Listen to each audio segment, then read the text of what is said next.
Welcome to Experts Dispatch, your go-to source for in-depth discussions on critical national and global issues.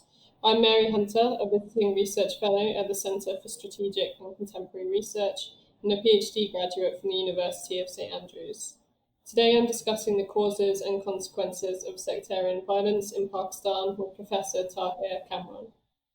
When the roots of sectarianism in Pakistan are discussed, we are often reminded of the policies and actions of the Zia regime from 1977 to 88.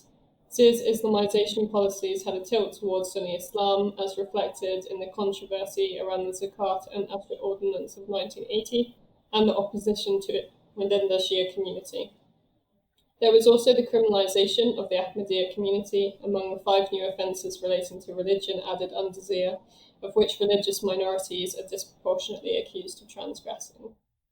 The Zia regime, alongside the United States and others, also lent its support to the Mujahideen in the Soviet-Afghan War, and the origins of present-day sectarian and militant groups were members of or connected to the Mujahideen. But scholars have increasingly pointed to the significance of sectarian and interfaith dynamics that date back to before the independence of Pakistan to explain the causes of sectarian violence today. Professor Tahir Kamran is a historian and head of the Liberal Arts Department at Beaconhouse National University, Lahore. Before that, he served as the chairperson of the Department of History at Government College University, Lahore. Among other works, Professor Kamran wrote Checkered Past, Uncertain Future, The History of Pakistan, and he co-edited the book Faith-Based Violence in Deobandi, Militancy in Pakistan. Thank you for joining me today, Professor. Pleasure is all mine. Thank you First of all, for having me. I'd like to address the causes and consequences of sectarian violence in Pakistan. As I mentioned in the introduction, there is a tendency to focus on Pakistan from the 1970s to the 1990s to understand these causes. But in a lecture you gave 6 years ago, you suggest that we actually have to go much further back to 18th century India onwards, when there were earlier debates about who could be considered a Muslim, increased connectivity with and influence from the Arabian Peninsula, proselytizing movements of different religions, and reactions to them in the form of new Islamic reform movements. I wanted to ask you to begin by explaining the historical argument and perhaps how groups and individuals responsible for sectarian violence today reflect these historical developments. Thank you. Mhm. Thank you, Dr. Hunter. I've kept on thinking about the genealogy of this sectarian antagonism that South Asia in general and later on Pakistan was plagued with. And whenever I look back as a student of history, obviously there are some reasons which are historical, because at the very event of the demise of Holy Prophet, there had been a dissension among his successors, and there was a small group which walked away from the mainstream Muslim um, credo, and they were later on named as Shiani Ali. And this event of dissension, it got exacerbated when Imam Hussein, the grandson of Holy Prophet, was martyred. So that is the historical background or historical context to it.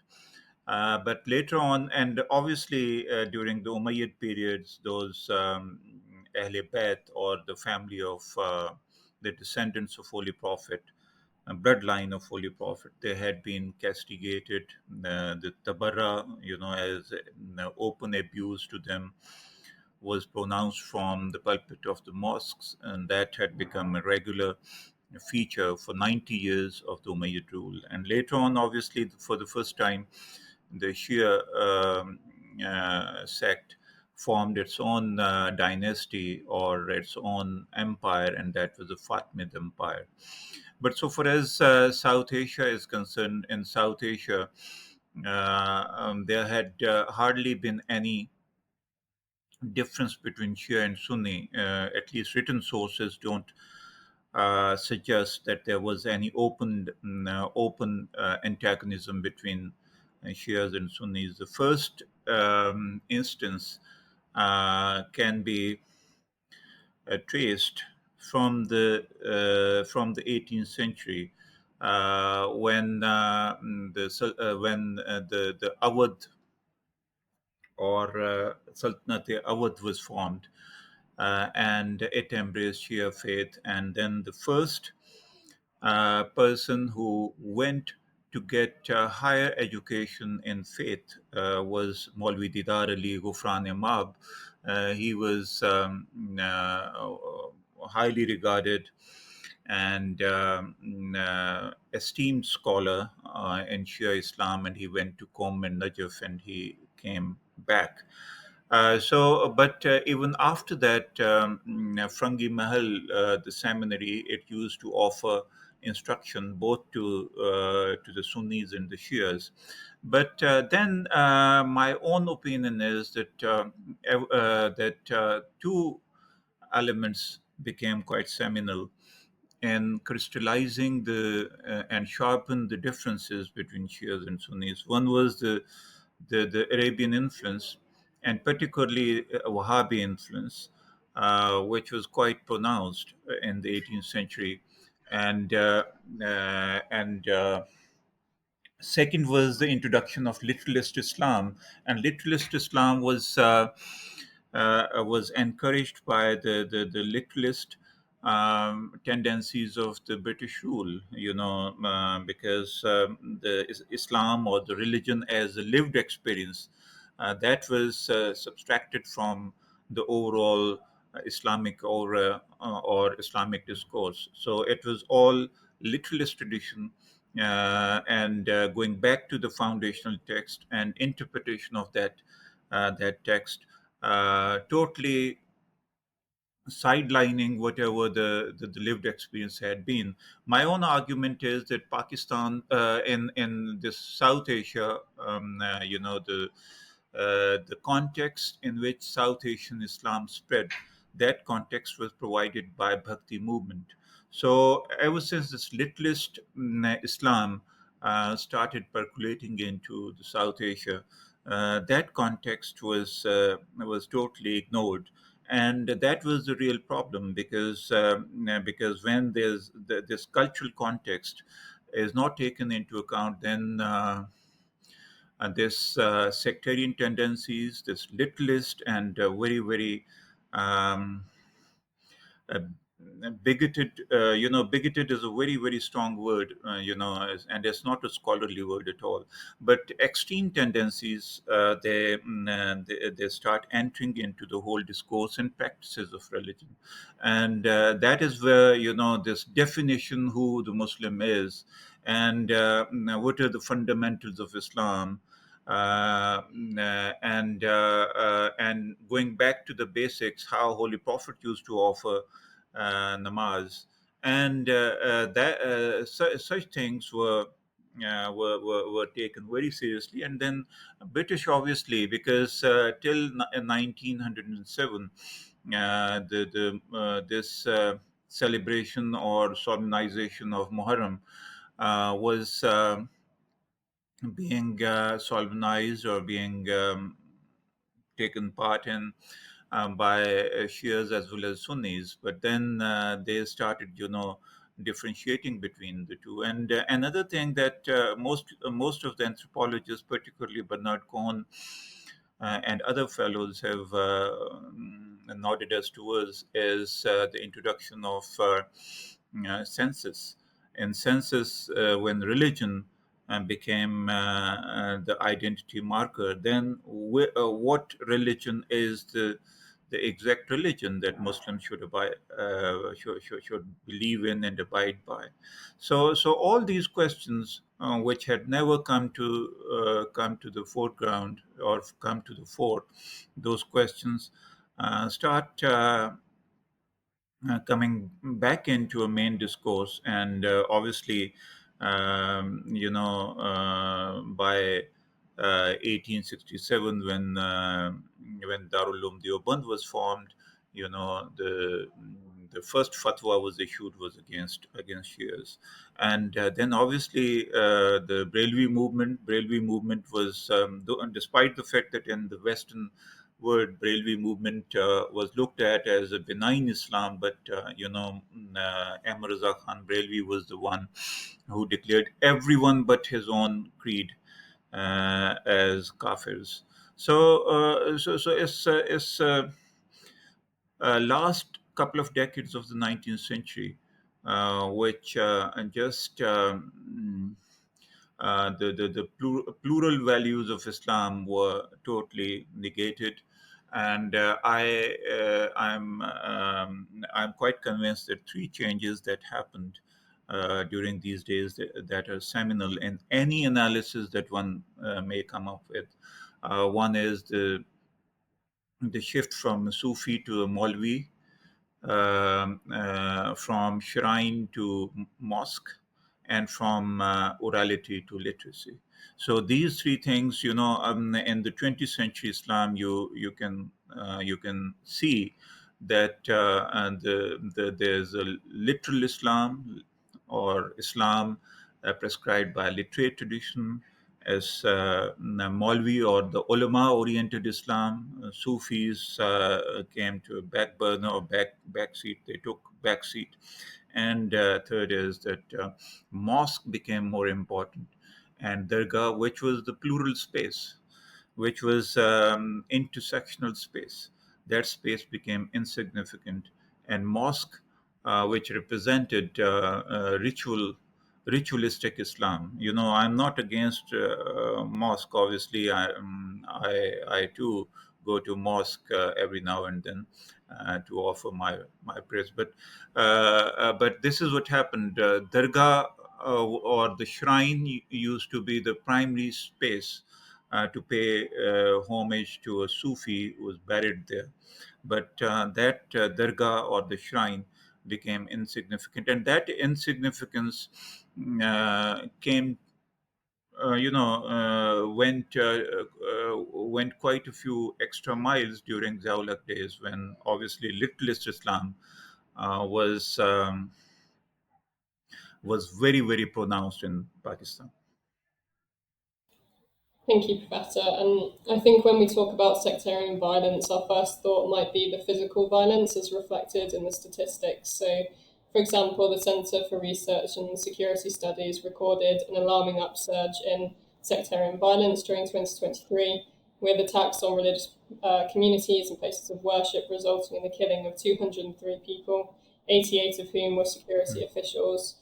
But violence can take other forms, such as attacks on a person's religious heritage or identity, threatening behavior that excludes people of particular religious communities from publicly expressing their religion, or erasure of the history of religious minority communities from the land that is now Pakistan. Um, Hmm. Consequences of this thus extend to the fundamental issues of belonging in Pakistan and to identity, but also to exclusion from identities like the category of Muslim, as you were talking about in the historical Hmm. context.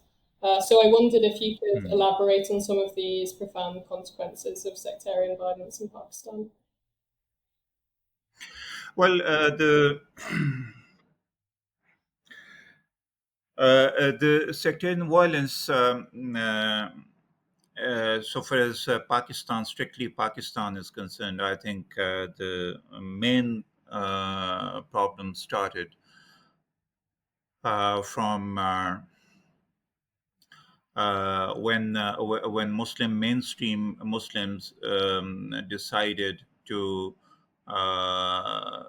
declare Ahmadis as non-Muslims, and I generally believe that 1949, the year 1949, is very, very important in the history of Pakistan, because not only the objective resolution was passed, but there was another movement which, to my reckoning, is very, very important, and that was the formation of Majlis-e-Tahaffuz-e-Khatm-e Nabuwat.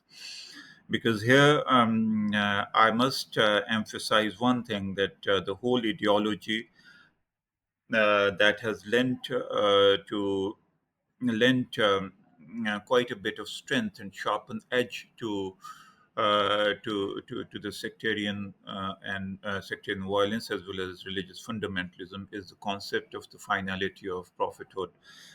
Just giving you some of the context that these are the three postulates that were highlighted by Allama Iqbal in 19 early 30s as a rejoinder to Jawaharlal Nehru's letter. And he these three postulates were very, very important. One was the unity of God. Second was the divinity of Holy Quran, and third was finality of prophethood. So, and I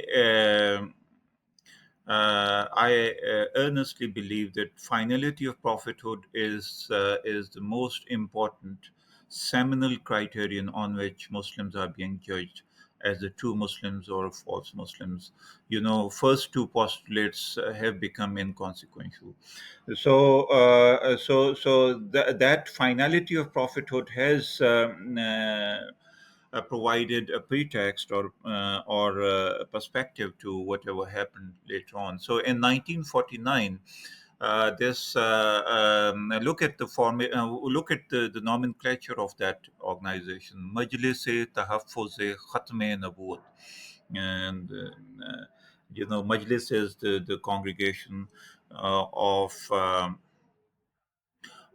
for the safety of the finality of prophethood. Now, that was meant to oust Ahmadiyya or Qadiani group from the mainstream Islam, and the whole movement was launched in 1953, and it ended up into a bloody standoff between the state and the religious factions. And that's really interesting. Oh, there's a call restriction, so I hope nothing disrupts the conversation. So, so 1953 and 1954 was the culmination of that Majlis e Tahaffuz e Khatm Nabut. And here, let me highlight another thing that the impact of Majlis e Ihrar, I see the impact of Majlis e Ihrar as a party Deobandi offshoot of obviously Deobandi Creed has been very, very important. It has given an orientation to everyone in Pakistan, despite the fact that Majlis-e-Arar ceases to exist. No one hears about it, but its influence is quite paramount. So this Majlis-e Tahaffuz-e Khatm-e Nabuwat was second name of Majlis-e-Ihrar, and it assumed the guise of a religious outfit. And not only in 1953, they orchestrated this movement, which was quite difficult to handle for the state. But afterwards, in 1974, it bounced back, and even a person like Zulfikar Ali Bhutto had to accede to it. So this is the context, and then obviously when this Khatme Nabuwat concept became a defining feature, then obviously the this concept whether Nabuwat and Imamat is very, very important concept in the Shia theology. So Nabuwat or Imamat was juxtaposed against the concept of Nabuwat or the prophethood. So the difference in rituals, difference in minor differences in rituals, they were magnified, and hence Shia Sunni antagonism became a salient feature of the polity as well as society of Pakistan. And we see that during Ziaul Haq's time in 1979, the other year which is very important after 1949, to my understanding, is 1979, when Islamization of Ziaul Haq happened, when Iranian Revolution took place, when Afghan Jihad started because Soviet Union had entered into Afghanistan, and then Zakat and Ushra ordinance as a policy of Ziaul Haq, as you mentioned earlier, as Islamization of Ziaul Haq policy, that was a very, very important catalyst in pitting one sect against the other, because I vividly remember when Zakat and Ushra ordinance was promulgated, Shias, reacted very, very sharply and very aggressively. They laid siege to Islamabad. Hence, there was a difference which was accepted by the state that, well, okay, the Shias will not be obligated to pay tax, pay zakat tax or usha, and Sunnis will also will only be liable to that, and that's how Tahfuz Nifaz Fiqh Jafriya. That was an organization. It was founded in Bakr in 1979. The response to that, we see that in 1985 September, Anjuman Spy Sahaba Pakistan was formed in Jhang. And it was against Shias, because, and there had been some local context to it also, because in these two areas, Bakr as well as in Multan, Jhang, Shorecourt, in these areas, Shias were in a dominant position politically, and all major politicians were Shias. Colonel Abid Hussain was Shia, who was the father of Abda Hussain. Similarly, all the major political stakeholders in the area, they belong to a Shia creed. One can also say that the emergence of middle class also was one of the reasons, that middle class, which was mostly Sunni, had wanted some space for itself in the political realm. So they lent sport to Anjuman Spy Sahaba Pakistan. Now, Haq Nawaz Jhangvi was the founder, and Haq Nawaz Jhangvi was a firebrand orator. And he belonged to a small village in Thana Masan, and he got education from Deobandi seminaries in Kabirwala and Multan. And then, obviously, he was very active in the religious politics of Jhang when he was quite young, taking part in manazras, and he was very acerbic and very assertive speaker from the pulpit on Juma prayers, always criticizing and castigating district administration. So diminutive figure. So the real violence started when he was killed. He was killed in January 1990, if my memory serves me right. After that, the retaliation by the Sunnis, that was just a nightmare in the history of the region, because after that, this violent dimension of this antagonism, it had a snowball effect, and it just made the history of that area, which I have written also, and I have mentioned.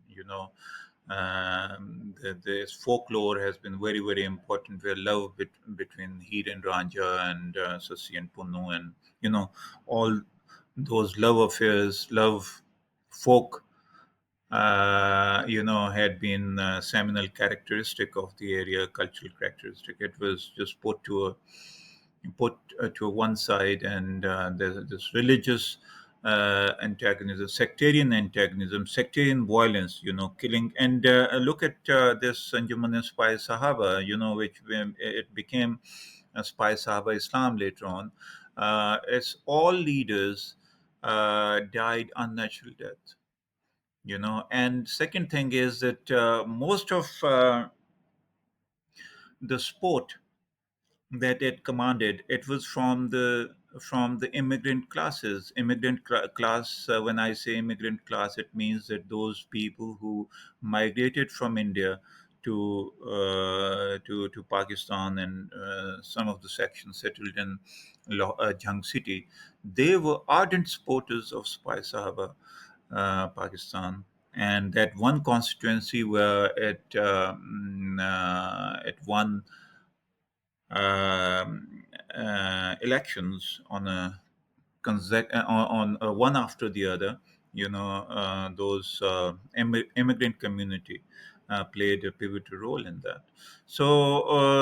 And then obviously offshoot of this was Lashkar-e-Jhangvi, and Lashkar-e-Jhangvi has been the most lethal of all the violent movements. TTP or Tehreek-e-Taliban in Pakistan, appropriated, or it sucked in most of the rank and file of Lashkar-e-Jhangvi, which gave it very, very sharpened edge to its fighting force, along with Uzbeks, who are known as very, very known to be a battle-hardened people. So this Lashkar was ideologically, it was absolutely non-compromising. Riaz Basra and those people, Thank Akram you. Lahori, That's great. And these people experts were, have sometimes accused the and state of being afterwards reactionary Malik in its Ishaq. approach to tackling These sectarian people violence. were So, what do really you think are the ideologues, most which proactive ways in which the who government and maybe the whose wider public can address uh, sectarian violence in Pakistan? viciousness knew no bounds. I hope I have answered your question to your satisfaction, Dr. Hunter.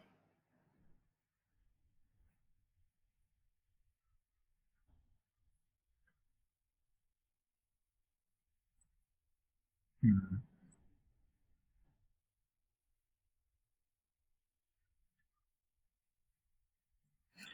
I think the whole national narrative of Pakistan should be, because the real problem is this the narrative of exclusion. You cannot afford to be exclusionary, or you cannot afford to propound such a narrative which is exclusionary, and you'll have to reinvent or reimagine Pakistan with a new narrative, and that narrative should be inclusivity and plural, and the promotion of plural values. New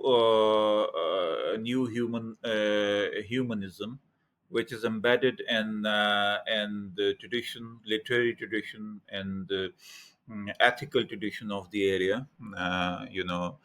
So that is very, very important, and somehow academics has to, or will have to theorize the lived Islam instead of ritualistic and literalist Islam. Lived Islam is absolutely different, because lived Islam uh, allows your cultural ethos to be the part of the whole process of religiosity. So we cannot replicate Arabian culture here. So we are South Asians, and South Asian Islam is essentially different from the Arabian Islam. That's what I think, and I'm quite convinced about it.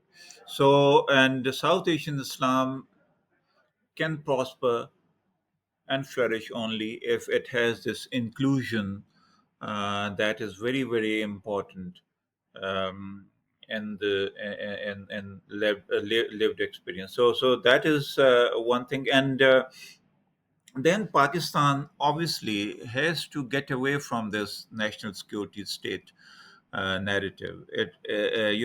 Instead of national security state narrative, we should have social security state narrative, where everyone should live in peace, and fraternal values should be promoted. So history has to be rewritten. As you mentioned about my book, what have I said? I said that we must pluralize our history. Our history must have some link with our geography, Indus Valley civilization. The Islam came to us through Turkish and Persian traditions, and Arabic tradition came in much later.